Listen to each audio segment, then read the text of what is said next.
풍요의 땅인 대한민국, 동남아에 살고 있는 수많은 사람들이 한국으로 이민 오고 싶어하는 그 대한민국, 그럼 그 대한민국이 자살률 1위고, 그리고 행복지수에서 그렇게 높지 않는 순위에 매겨져 있다는 것을 보면, 여러분 사실 우리의 마음에 불평과 원망이 이 풍요의 시대에도 많이 존재하고 있다라고 이야기할 수 있을 것 같습니다.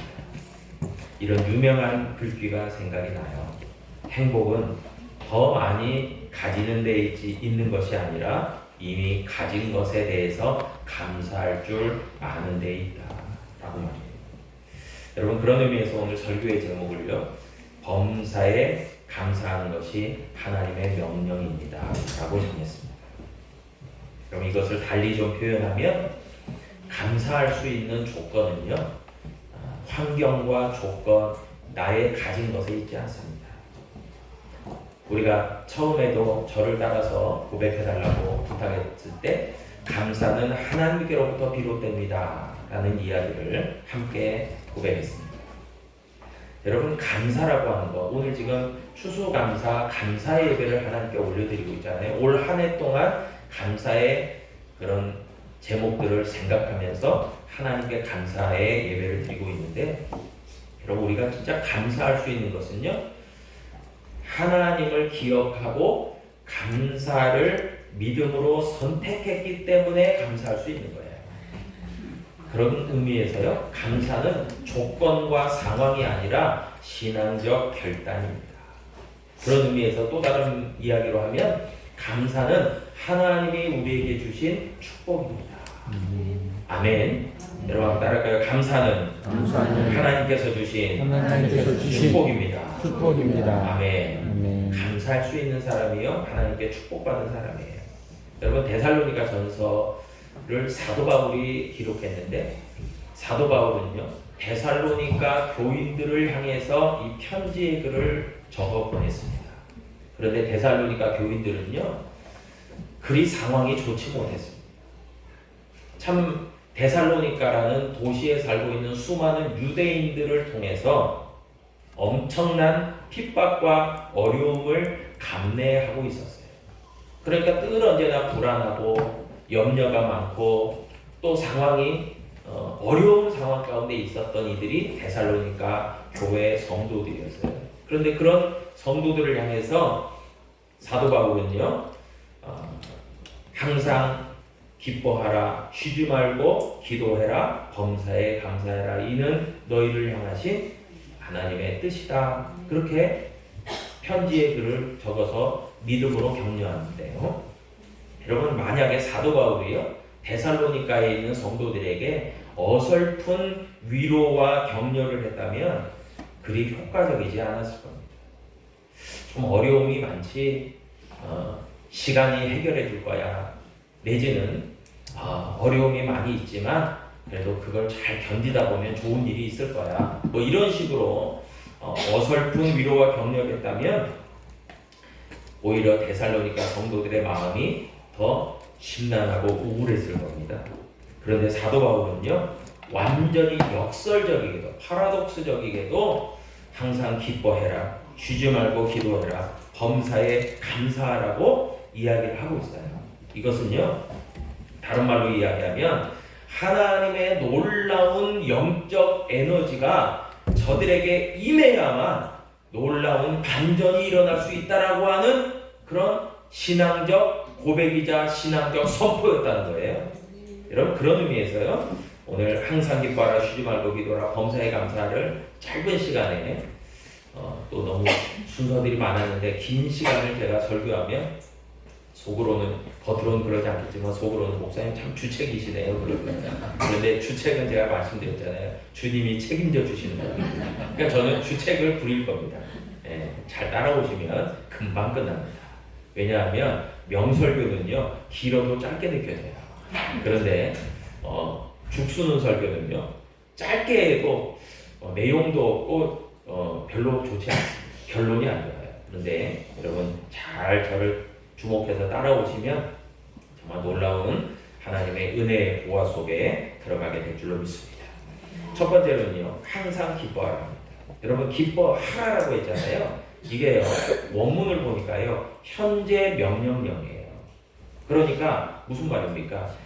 너희는 과거 일 때문에 기뻐하지 말고 미래에 다가올 일을 기대하면서 기뻐하지 말고 현재에 주목하고 현재부터 기뻐해라 라고 하는 명령이에요. 여러분 그런 의미에서요 우리가 지금 살고 있는 2025년 11월 16일이죠 오늘이 현재 나의 마음을 짓누르고 있는 수많은 무거운 짐들, 무거운 돌들, 무거운 어떤 해결하지 못하는 문제들을 우리가 묵상하면요 여러분 절대로 기뻐할 수가 없어요.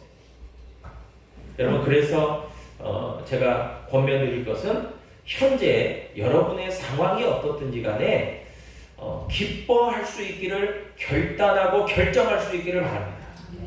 그런데요 빌립보서 4장 4절에 보니까요 항상 기뻐할 수 있는 그 명령, 주의 명령, 하나님의 명령을 성립할 수 있는 비결이 나와요. 뭐라고 이야기하냐면 빌립보서 4장 4절을 보니까 주 안에서 항상 기뻐하라 내가 다시 말하노니 기뻐하라 그랬어요.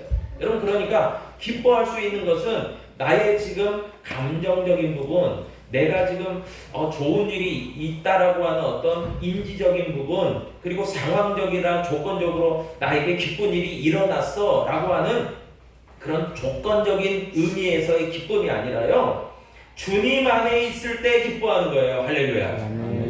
여러분 그런 의미에서 오늘 이제 말씀을 결론을 이제 잠시 이제 스포일러를 좀 하자면 기뻐하라, 기도하라, 감사하라가요 결국은 하나예요. 그것은 하나님과 연결되어 있을 때 그게 가능하다는 얘기를 하고 있어요. 오늘 이 기쁨은요 그런 의미에서요 하나님이 주시는 기쁨이 있을 때에 우리가 진정으로 기쁨을 고백할 수 있다는 거예요. 제가 서두에도 말씀드렸듯이 오늘 추수감사 예배를 드리는데 어떤 분은 그럴 거예요. 목사님 지난 1월 1일부터 쭉 10개월여를 내가 생각해 보는데 올 한 해는 별로 감사의 제목이 없네요. 기뻐할 내용이 별로 없는 것 같아요. 이런 이야기를 고백적으로 하시는 분들이 있을지 몰라요. 여러분 그런데 다시 한번 권면드리고 정확하게 하나님의 말씀으로 격려하는 것은 여러분들의 상황과 조건과 환경과 그 어떠한 것에도 매이지 아니하고 주님 안에서 기뻐하기를 결정하기를 축복합니다.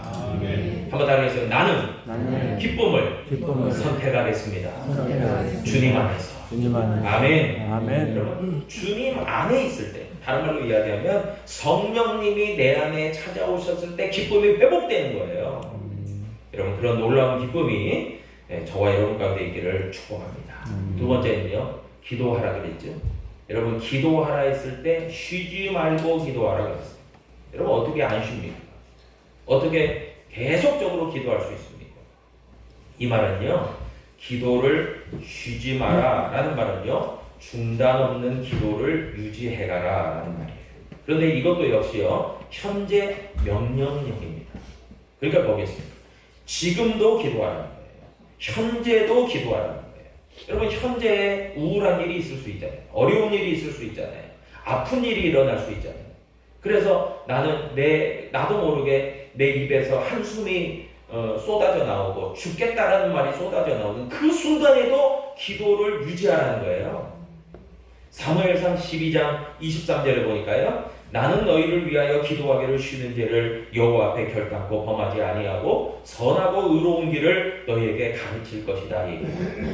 사무엘 선지자가요. 하나님의 사람인데요. 이 사무엘 선지자는요. 기도하기를 쉬는 죄를 범하지 않겠다라고 하나님께 기도했어요. 선포했어요. 여러분 일평생 기도 여러분 그것은요. 결코 헛된 꿈이 아닙니다. 여러분 제가 책을 하나 소개해드리면 5만 번의 기도응답을 아마 기억하실 겁니다. 5만 번의 기도응답 조지 뮬러의 일생이라는 책이 있어요.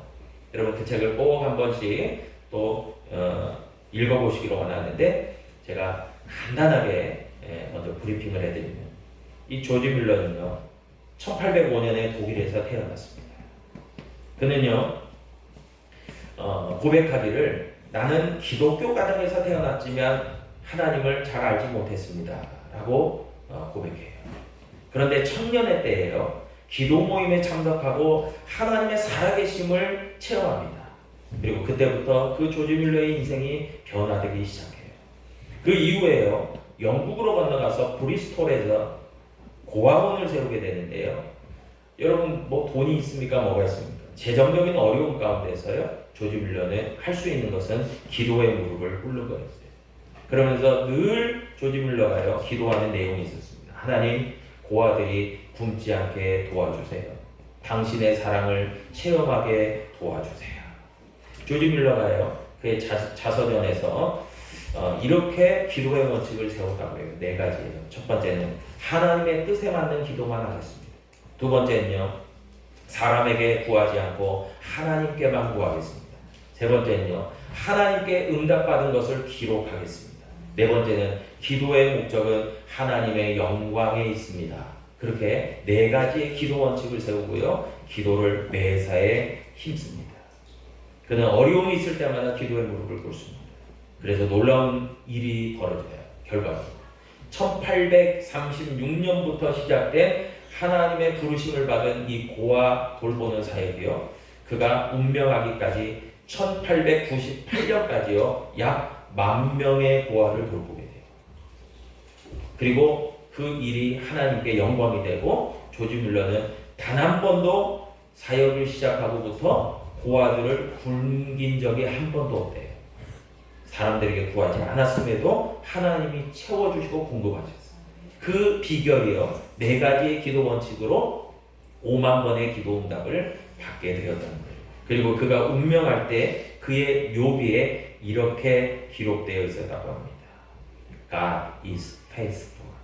하나님은 신실하시다. 하나님은요, 한 번도 나를 실망시킨 적이 없고 하나님은 한 번도 나에게 응답 주시지 않은 적이 없다. God is faithful. 하나님은 신실하시다. 여러분요, 기도하지 않기 때문에 하나님의 신실하심을 맛보지 못하고 하나님의 응답도 체험하지 못하고 한숨만 내쉴 수밖에 없는 거예요. 그런데요, 쉬지 않고 기도하는 것, 기도의 호흡을 유지했기 때문에 조지 밀러는 놀라운 하나님의 신실하심을 경험하게 됐다는 겁니다. 여러분, 기도는요, 영적 호흡이라고 그랬어요. 호흡이라는 것은 뭡니까? 살아있는 동안 계속 숨을 쉬어야 살아있는 거죠. 사람이 죽으면 숨을 더 이상 쉬지 않습니다. 또한 기도는 뭡니까? 영적 호흡이에요. 하나님과의 관계적 용어입니다. 이건 뭘 말합니까? 기도하는 동안은 하나님과의 영적 관계가 계속 유지되고 있다라는 것입니다. 여러분, 어떨 때는 하나님이 친한 것 같고 어떨 때는 하나님이 가까이 계신 것 같다가 나에게 어려움이 찾아오고 또 낙심할 일이 있으면 하나님은 나에게서 멀리 떠나신 것 같고 또 하나님은 나만 안 도와주시는 것 같고, 여러분, 그런데 그것은 우리의 착각이고 오해라는 거예요. 하나님은요, 항상 기도하는 자의 곁에 계시고 항상 성령님은 우리에게 중보자가 되시고 항상 예수 그리스도는 우리 안에 내주하시는 줄로 믿으시기를 바랍니다. 마지막으로 범사에 감사하라. 여러분, 눈치채시겠지만 감사하라는 것도요, 현재 명령령입니다. 여러분, 범사에, 모든 일에, everything, 모든 일에 감사하라는 거예요. 골로새서 3장 17절에 보니까요, 또 무엇을 하든지 말에나 일에나 다 주 예수의 이름으로 하고 그를 힘입어 하나님 아버지께 감사하라 그랬어요. 여러분, 감사하라의 헬라어 원문의 원어가요, 유카리스테오입니다. 여러분, 유카리스테오의 뜻이 뭐냐면요, 하나님의 은혜를 인식하라는 거예요. 여러분, 찬송가에도요, 그런 가사의 찬송이 있죠. 하나님의 주신 복을 세어보아라. 하나님의 주신 복을 세어보아라. 여러분, 조지 밀러의 기도의 원칙 중에서도요, 기도 응답 받은 것을 기록하라 그래요. 여러분, 우리는요, 생각보다 어리석을 때가 많아요. 우리는 생각보다 머리가 나쁠 때가 많아요. 하나님이 주신 은혜는 잊어버리고 나에게 다가오는 어려움들은 더 많이 생각하고 더 많이 묵상하고 더 많이 기억합니다. 그래서 따지고 보면 객관적인 지표로 우리가 아마 세어보면 하나님이 우리에게 주신 은혜, 복, 그리고 하나님께 감사할 내용들이 훨씬 더 많음에도 불구하고 그것을 세어보지 않고 기록하지 않고 인식하지 않기 때문에 감사하지 못하는 거예요. 여러분, 그런 의미에서요, 하나님의 말씀인 범사에 감사하라 유카리스테오, 하나님의 은혜를 인식하는 저와 여러분 되기를 축복합니다. 여러분, 현재의 삶 가운데 기뻐하고 기도하고 감사할 때 그것이 오늘 데살로니가전서에 보니까 하나님의 뜻이다라고 이야기하고 있습니다. 여러분, 우리가요, 하나님의 뜻 가운데서 걸어갈 때 그 사람의 인생이 성공이고 그 사람의 인생이 행복이고 그 사람의 인생이 승리고 축복인 줄로 믿습니다. 주님을 벗어나면, 하나님을 모르는 인생은요, 아무리 돈을 많이 벌고 명예롭고 권세가 있고 대단한 그런 인생이라 할지라도 그 결론은 비참한 거예요. 오직 주 안에 있을 때, 하나님 안에 있을 때, 하나님을 믿는 믿음 안에 있을 때 저와 여러분들은 정말 감사의 인생이 될 수 있고 하나님께 영광 돌리는 인생이 될 수 있는 줄로 믿으시기를 바랍니다. 마지막으로 저를 한번 따라하시고 그렇게 선포하고 우리 찬양하고 우리 원로 목사님 축도해 주시고 예배를 마칠 텐데요. 한번 이렇게 찬양 한번 선포하겠습니다. 하나님, 저는 일평생을 통해서 주 안에서 기뻐하고 감사하는 인생을 선택하겠습니다. 하나님, 나와 함께 해주십시오. 나를 도와주십시오. 나와 늘 함께 해주십시오. 예수님의 이름으로 기도했습니다. 아멘. 우리 다 자리에 일어나셔서 우리 또 하나의 열매를 말하시며 우리 찬양하고